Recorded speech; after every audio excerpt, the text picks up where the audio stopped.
So ayun guys, natapos yung transmission nitong Black Edition. So pinalitan na natin kasi nandito, sinabay na doon sa kabila yung isang Fiesta kanina. So tapos na yan, nadala na doon sa detailing. So ito naman is yung bagong kuha natin, Black Edition na Ford EcoSport. Yan, 2017 na guys modelo. So palit tayo ng buong set pa rin. Yan, sa yun yung internals guys. Tapos ito yung shift fork set, tsaka yung clutch. LUK brand, kompleto tayo sa videos na. Pogi, naka-grill na rin. No? 50,000 lang on the clock. First owned to, itong EcoSport. So paparefresh pa natin pati mga cooling system. Tapos yung mga few scratches kasama na rin yun. So available to guys, mga nyo to.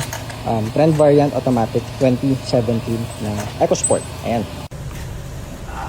So shift fork in, set yan.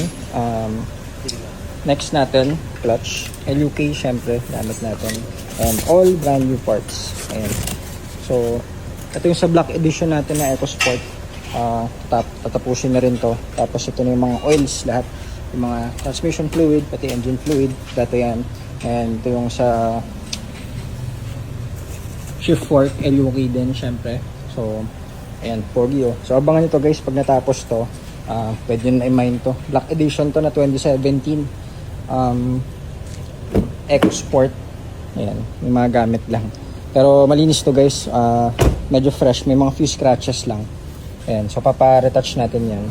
50 plus lang tinakbo nito. First owned, kompleto lahat, susi and everything. So syempre, kapag Black Edition may reverse sensor na rin. Saka may mga rail dyan sa taas. So ayun, 2017 available to guys. Good afternoon, take cars.